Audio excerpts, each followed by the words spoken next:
The sky over Carthel burned in colors. No human language had words. 4 violet storms twisting through bands of green light. Thunder rolling like something alive and angry.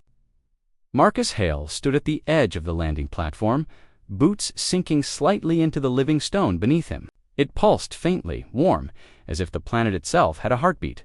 "This place is wrong," Marcus muttered. His suit's sensors agreed. Radiation spiked and vanished in rhythmic waves. Gravity fluctuated by fractions of a percent, enough to make his inner ear ache. Somewhere deep below, the artifact was waking up. Humanity's scanners across 3 systems had screamed the same warning at once. Extinction level, energy source detected. Marcus wasn't supposed to be here alone. The diplomatic team had been delayed sabotage. That left him as humanity's only representative on a world no human had ever set foot on until today. A shadow moved at the far end of the platform. Marcus's hand snapped to his sidearm, but he didn't draw. The figure stepped into the bioluminescent glowtull, slender, skin like pale silver-blue stone traced with faint glowing veins. Her eyes were large, dark, and far too calm for someone standing near a potential universe killer. She wore ceremonial armor grown, not forged. Organic metal curved around her body like a second skin. "You are late," she said, her voice melodic but heavy with something ancient. Marcus exhaled slowly. "You must be the one who sent the distress signal." The alien inclined her head. "I am Surreal of the Thurin Concord, keeper of the final seal." That didn't sound comforting. Marcus took a step forward. "I'm Marcus Hale, United Human Systems. You said the artifact is destabilizing." Surreal's gaze drifted toward the horizon, where a distant mountain split the sky. The air vibrated faintly. A low hum Marcus felt in his bones. "It was never meant to be used again," she said. "But the seal is failing. When it breaks, this world will die." Then the next, and the next, Marcus swallowed. "Can it be shut down?" "Yes," she turned back to him. "By destroying it," relief surged through him until, she continued, "the artifact is bound to my species. It recognizes our bioresonance. Only one of us can reach its core." Marcus's relief evaporated. And the core will annihilate whoever touches it." The words landed like a physical blow. Marcus stared at her. "You're saying you're planning to walk in there and die?" Surreal didn't look away. "I was born for this purpose. Born for this." Marcus felt something cold and sharp twist in his chest. He'd seen sacrifice before: soldiers, civilians, entire colonies lost in war, but the way she said it, like it was nothing more than fulfilling a scheduled duty, made his blood burn. "There has to be another way," he said. "There is not." The ground trembled beneath them. A distant crack echoed from the mountain, followed by a pulse of blinding light that raced across the sky. Surreal's voice softened. "You should leave, human Marcus. When the artifact collapses, this world will tear itself apart." Marcus clenched his fists. He looked at the alien world, the living stone, the impossible sky, and then at the girl, who had already accepted her death. Humanity hadn't crossed the stars just to watch another species burn itself alive. "No," Marcus said quietly. Surreal frowned for the first time. "What do you mean?" "I mean," Marcus said, meeting her eyes, "humans don't let our allies die alone." Another violent tremor shook the platform. The mountain split wider, and something ancient and furious began to rise. Surreal stared at him, shock breaking through her calm. "You do not understand what you are refusing." Marcus smiled grimly. "Yeah, story of our species." The artifact had awakened. The mountain was no longer a mountain. It had opened like a wound, jagged plates of stone peeling back to reveal a core of blinding white-blue light. The hum Marcus felt earlier had become a roar, vibrating through his teeth and rattling his bones. His suit alarms screamed in silent flashes across his visor. Surreal turned toward the rupture, her expression tightening not with fear. "You must leave now." Marcus didn't move. "What happens if it fully activates?" he asked. Surreal hesitated. That pause told him everything. "Reality will fold inward," she said finally. "This world will collapse into a singularity. The energy release will cascade through subspace." "How many systems?" "All that are connected to this node." Her voice lowered. "Including yours." Marcus sucked in a breath. So, that was it. Humanity hadn't just stumbled into an alien problem. They were standing on the edge of their own extinction. "Why didn't you warn us earlier?" he demanded. "We tried," Surreal snapped, emotion finally cracking through her composure. "Your kind's ships entered this sector decades ago. The artifact sensed you. It reacts to intelligent life." Marcus felt a chill. "So we woke it up." "Yes." The ground lurched again. A chunk of living stone tore free from the platform and vanished into the abyss below. Surreal stepped closer to him, her eyes intense. "Human Marcus, listen to me. My people built the artifact as a weapon long before your species discovered fire. We sealed it with our lives. One final life must now end it forever." Marcus shook his head. "That's not a solution. That's a tradition." She stared at him, confused. "What is the difference?" "The difference," Marcus said, forcing calm into his voice, "is that humans don't accept death just because someone decided it was necessary. 1,000 years ago," Surreal's gaze flicked to his hands, shaking slightly, despite his resolve, "you feared death," she observed. "Of course I do," Marcus said. "That's why I fight it." Another presence emerged from the shadows, then another. Marcus spun, weapon half raised, as 3 alien figures approached, broader than Surreal, armored in darker, heavier growths of living metal. Their eyes glowed amber with suspicion. "The Sentinels," Surreal said quietly. "They will not allow interference." One of the Sentinels stepped forward. His voice was harsh, layered as if multiple throats spoke at once. "The human must be removed." Marcus planted his feet. "You touch me, and my fleet finds out exactly what you're hiding down there." "You have no fleet here," the Sentinel replied. Marcus smiled thinly. "You sure about that?" He tapped his wrist console. A tight beam transmission burst outward, punching through interference using brute force quantum entanglement, human tech at its most stubborn, united human systems to any listening asset, Marcus said. "Artifact confirmed. Do not engage." "Repeat, do not." The signal cut off in a burst of static as the artifact pulsed again. Surreal grabbed his arm. Her touch was warmed to warm. "You are risking everything." "Yeah," Marcus said. "That's kind of our thing." The Sentinels advanced, weapons forming from their armor like growing fangs. Surreal stepped between them and Marcus. "No," she said sharply. "He is under my protection until the rite is complete." The Sentinel hesitated. "Keeper, your duty, my duty," Surreal snapped, "is to ensure the artifact is destroyed. Killing him delays that." The lie hung between them, fragile as glass. The Sentinels withdrew a step, but their eyes never left. Marcus Serral leaned close, her voice barely audible over the roar. "You cannot stop this." Marcus met her gaze. "Watch me try." A deep, resonant crack echoed from the mountain. The light intensified, spilling upward into the sky like a second sun. Symbols burned into the Aurelian equations. Older than stars. Surreal's breath caught. "Once I enter, there is no return." Marcus followed her gaze and saw, for the first time, a narrow bridge of energy forming over the abyss, leading straight into the heart of the artifact. And Surreal was already taking her first step toward it. The bridge wasn't solid, not in any way Marcus's brain wanted to define as solid. It shimmered like compressed light, translucent bands of energy weaving together over the abyss. Below it, space bent and twisted, showing impossible reflections of stars that didn't exist. Every instinct Marcus had screamed that stepping onto it was suicide. Surreal stepped forward without hesitation. Marcus swore and followed. The moment his boot touched the bridge, pain exploded behind his eyes. His suit screamed warnings: gravity distortion, temporal shear, neurological overload. He gritted his teeth and forced himself to keep moving. Surreal glanced back, startled. "You cannot survive this path." "Guess we're both learning something new today," Marcus growled. The air grew thick as they advanced, each step heavier than the last. The artifact loomed ahead, no longer a structure, but a vast sphere of rotating geometry. Layered rings folding through one another, glowing symbols crawling across its surface.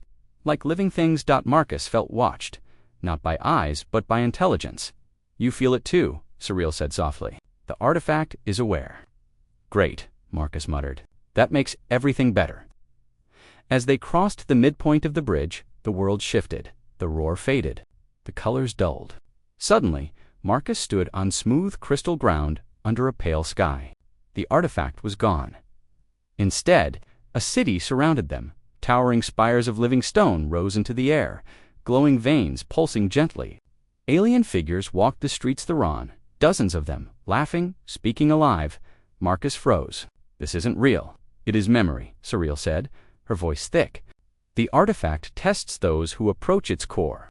A figure approached them, a younger version of Surreal, her markings less bright. Her eyes filled with curiosity instead of resignation.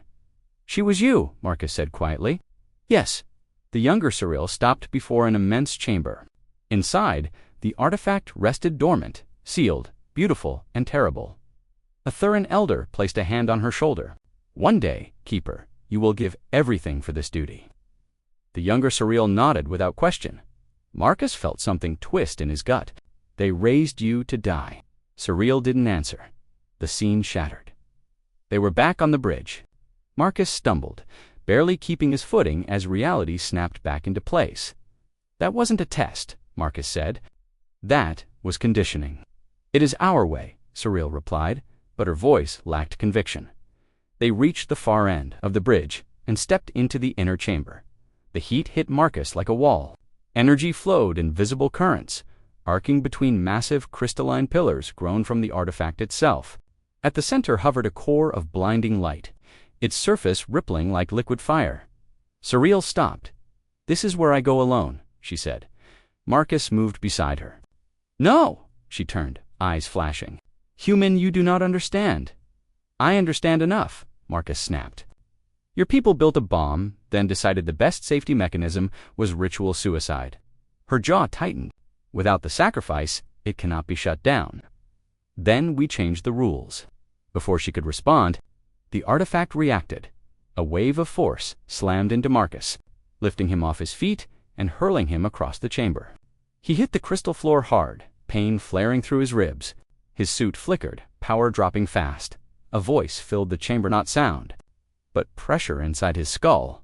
Unauthorized presence detected. Surreal cried out as energy bands wrapped around her limbs, pulling her toward the core. "Keeper confirmed," the artifact intoned. "Sacrifice sequence initiated." Marcus pushed himself up, vision swimming. He shouted, "Take me instead." The pressure intensified, as if the artifact laughed. Human biosignature, incompatible. Surreal struggled against the bindings, panic finally breaking through her training. "Marcus, leave. It is too late." Marcus staggered forward, ignoring the alarms screaming in his helmet. Human tech wasn't compatible. Human stubbornness, though, that was universal. He ripped open his suit's power core, overriding every safety protocol in existence. "If you want a sacrifice," Marcus snarled, "you're getting one that fights back." Energy surged. The artifact's symbols flared violently, then flickered, uncertain. For the first time in its ancient existence, the weapon hesitated. The chamber screamed. Energy tore free from the artifact in violent arcs, slamming into the pillars and rebounding in blinding flashes. Marcus felt his bones vibrate as if they were about to come apart. His suit's power core howled, dumping raw output into systems never designed to handle it. Surreal watched in horror as the bindings around her flickered. "What are you doing?" she shouted, improvising. Marcus grunted through clenched teeth. The voice inside his skull sharpened. No longer calm, anomaly detected. Human interference exceeds tolerance. The world shifted again, but this time it wasn't memory. The chamber dissolved, replaced by darkness streaked with threads of light. Marcus felt himself falling without moving. Surreal floated beside him, energy bands still wrapped around her, eyes wide. "This isn't the inner chamber," she whispered. "This is beneath it."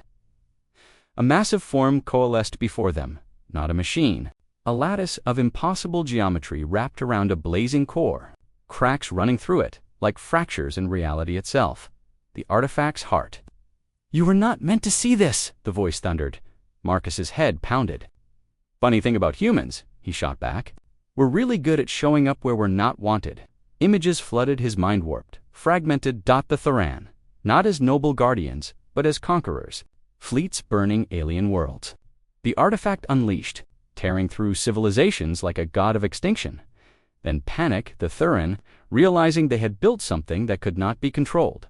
They didn't seal you to protect the universe, Marcus breathed. They sealed you because they were afraid. Surreal stared at the visions, horror dawning. This is forbidden knowledge. They lied to you, Marcus said softly. Your sacrifice isn't a failsafe. It's a patch. You're not shutting it down, you're feeding it. The artifact pulsed violently. False keeper sacrifice stabilizes. Marcus laughed, sharp and bitter. Yeah, for how long? The cracks widened. Energy leaked through, wild and corrosive. You're breaking down, Marcus said. You need living minds to keep you contained. That's why you react to intelligent life. That's why you call to us. Surreal's voice trembled. Every keeper before me, they weren't heroes. They were fuel, Marcus finished. The artifact's glow flared. Defensive, organic mind required. Singularity, imminent, without sacrifice. Marcus really looked at her not as a keeper, not as a symbol, but as a person who had never been given a choice. Listen to me, he said. You don't owe this thing your life. But if I refuse, she whispered, everything ends. Marcus's suit alarms dropped to a single, steady tone. Power reserves. Critical. Not everything, he said. Just the lie. He reached out, grabbing Surreal's hand. The energy bands resisted, then snapped. That artifact screamed an inhuman, tearing sensation that rippled through space itself. Containment failure, secondary protocol activated. The darkness split open. Above them, like a looming shadow, appeared the Thurin sentinels, dozens of them projected through the artifact's deeper layer. The keeper must complete the rite. Their voices boomed in unison, or all will perish. Surreal stared at them, betrayal burning in her eyes. You knew. Knowledge preserves order, the sentinels replied coldly. Marcus stepped forward, positioning himself between Surreal and the projections. No, he said. Knowledge preserves power. The artifact convulsed. Reality buckled.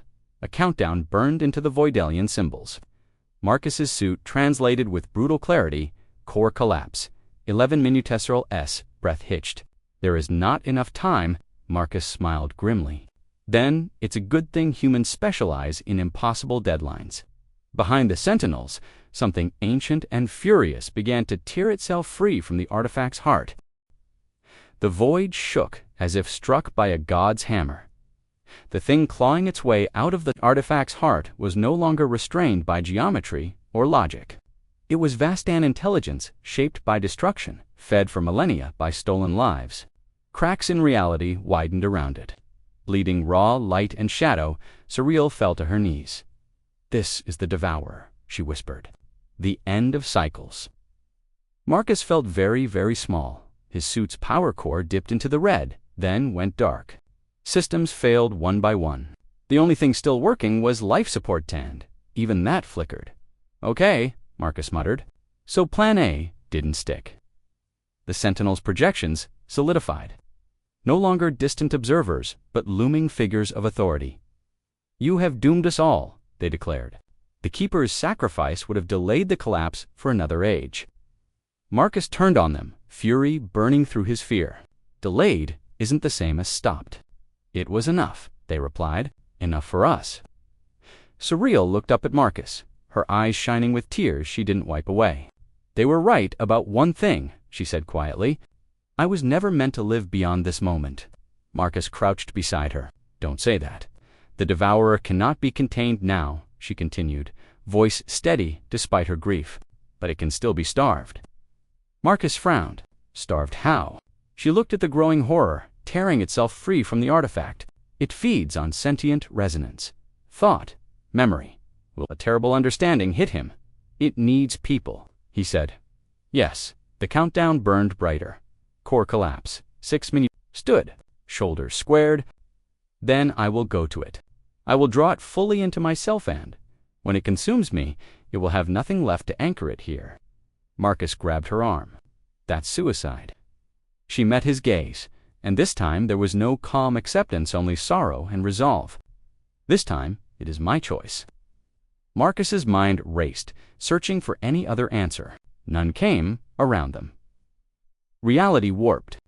The Devourer roared a sound that wasn't sound. but despair pressed into existence. The sentinels backed away, their certainty cracking for the first time. Took a step toward the heart. Marcus felt something inside him. "SNAP? No," he said. She turned, pulled the emergency override on his Suchuan. Last system still dormant. A human failsafe designed for impossible situations. Neural broadcast mode. "Marcus, don't surreal," said. Realization dawning. "I'm not letting you carry this alone." He activated it. Pain, unlike anything he'd known, tore through his skull as his thoughts exploded outward. Amplified, weaponized. Memories, earth, skies, laughter, stubborn hope flooded the void. The devourer screamed. Human minds answered the call pilots. Engineers, civilians drawn by instinct, by connection, not forced. Choosing, the artifact convulsed violently. The sentinels shouted in panic. "Stop, you will kill your species." Marcus grinned through blood. "We're tougher than you think." But the devourer adapted, feeding faster, swelling with stolen thought. Marcus collapsed to one knee, his vision dimmed. The countdown flashed its final warning. Core collapse. 60-second serial caught him as he fell. "This was not the victory you promised," she whispered. Breaking Marcus laughed weakly. "Never said it'd be clean." The devourer surged forward, fast and unstoppable. Hope shattered like glass.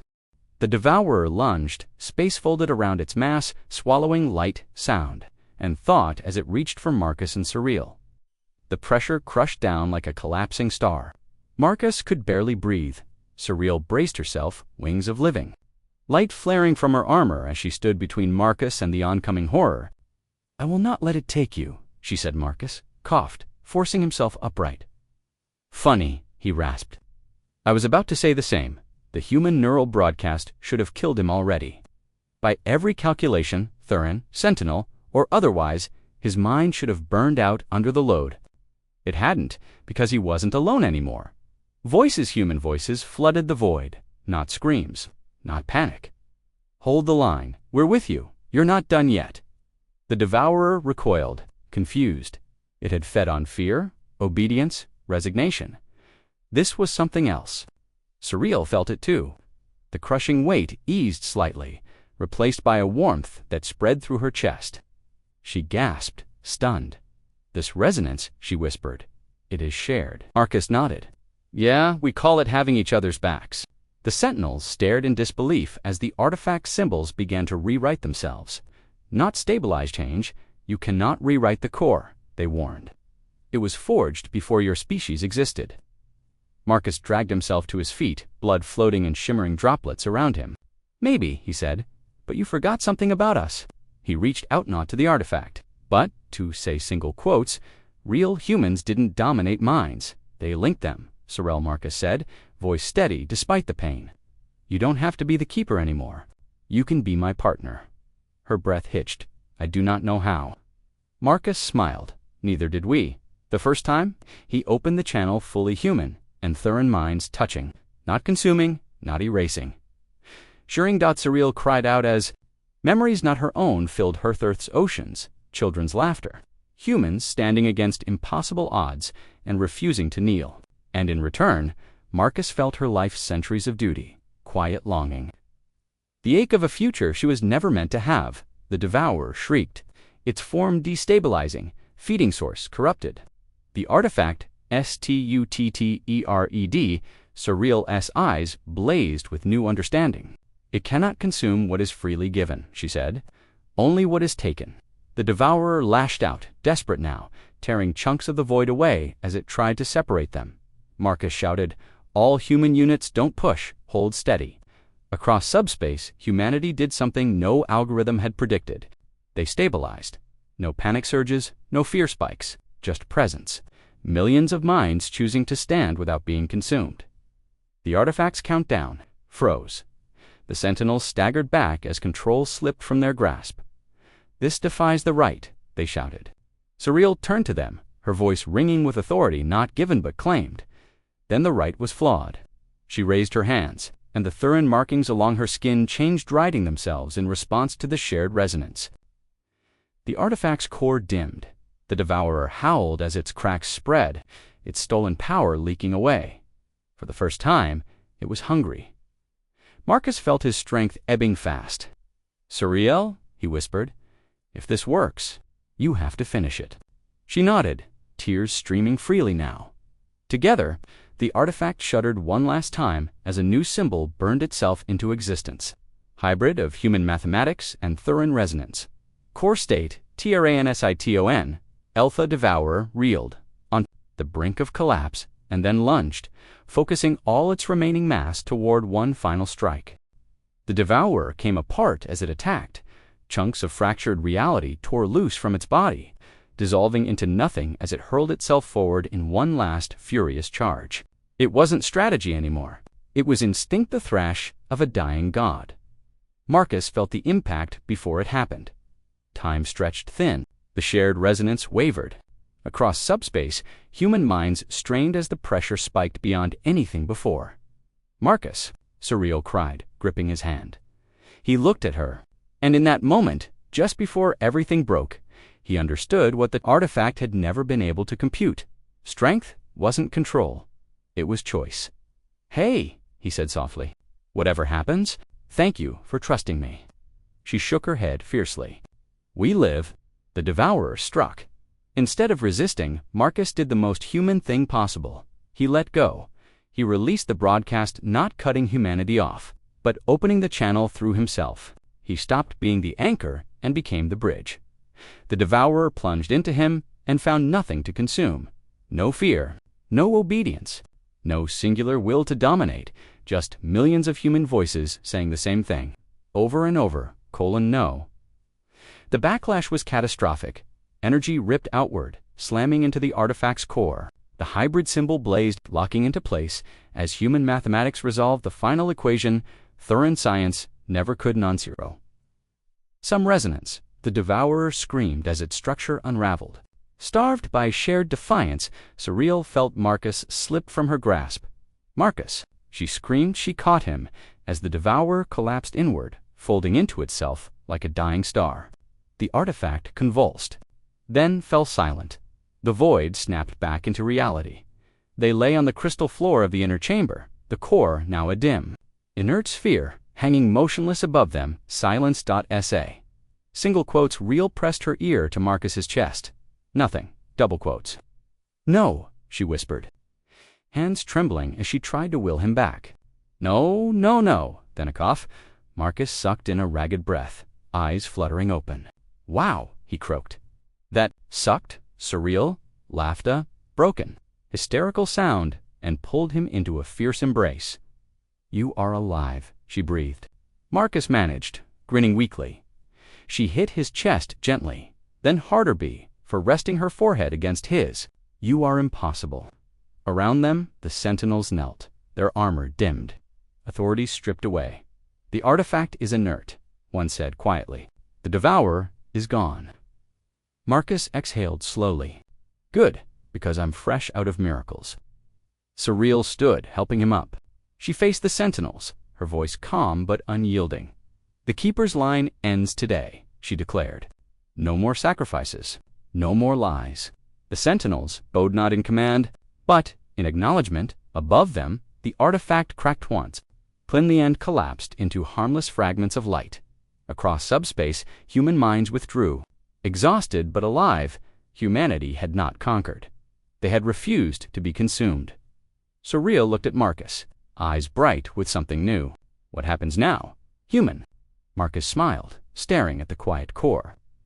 "Now," he said, "now we build something better." The chamber began to shake, not violently this time, but with release. As if the world itself exhaled. The future had arrived. Carthel no longer screamed. The sky, once fractured by violent color, had settled into a deep, tranquil blue, streaked with slow-moving auroras. The living stone beneath the platform no longer pulsed in distress. It simply existed, solid, calm, real. Marcus Hale sat with his boots dangling over the edge of the landing structure. Helmet beside him, exhaustion finally catching up. Every muscle ached like he'd fought the universe itself, which, technically, he had. Suriel stood nearby. Watching the horizon, where the shattered mountain had once torn the sky open, Now there was only a vast crater, its edges already smoothing as the planet healed. "The Devourer's echo is gone," she said quietly. "For the first time since my people learned fear, there is silence." Marcus smiled faintly. "Careful. Silence usually means paperwork is coming." She looked at him. "Confused, human joke," he added. A group of Thurin approached former Sentinels, their armor dim and reshaped, no longer symbols of absolute authority. They moved carefully, as if unsure whether they were still allowed to exist without orders. "Our era has ended," their leader said. "The Keeper line is broken. What remains of us does not know what it is meant to be." Surreal faced them, posture straight, but no longer burdened by ritual. "Then you will decide," she said. "As individuals, not as weapons. Not as guardians of a lie." The Sentinels bowed not in obedience, but in acceptance, and departed to help stabilize the cities below. Marcus watched them go. "You just rewrote their entire civilization," Surreal exhaled slowly. "So did you?" A soft chime crackled from Marcus's wrist. A delayed transmission finally broke through the residual interference. "Marcus Hale, this is United Human Systems Command," the voice said, strained with relief. "You vanished." Then half our sensors lit up like a supernova. Status. Marcus glanced at Surreal, then back at the calm sky. "Artifact neutralized," he said. "Threat eliminated. Civilians alive." A pause. "You did that alone." Marcus snorted. "Not even close." Hours later, human ships arrived, slow, cautious, weapons powered down. They didn't come to claim territory or technology. They came because millions of human minds had felt something change. They saw a world no longer dying. They saw an alien people standing without. Change. Surreal addressed the gathered humans and Thurin together, her voice steady. "We believed survival required sacrifice," she said, "that one life must always be spent so others could continue. Humanity showed us another way, one where survival is shared." Marcus shifted uncomfortably as a few humans started clapping. He really didn't like speeches being about him. Later, as the stars brightened overhead, Surreal joined him again at the edge of the platform. "You could have taken the artifact's remains," she said. "Your species could have demanded compensation." Marcus shook his head. "Anything that needs someone like you to die isn't something we want." She studied him for a long moment. "What will you do now, Marcus Hale?" He looked out at the alien world, strange, beautiful, uncertain. "I think I'll stay," he said. "Help make sure nobody rebuilds something stupid." Surreal smiled, genuine, unburdened. "Then this world will not face its future alone." Above them, the last fragments of the artifact dissolved into harmless light, scattering into the atmosphere like falling stars. The galaxy hadn't been saved by conquest. It had been saved by refusal, and somewhere beyond Carth, new alliances were already taking shape, built not on sacrifice, but on choice.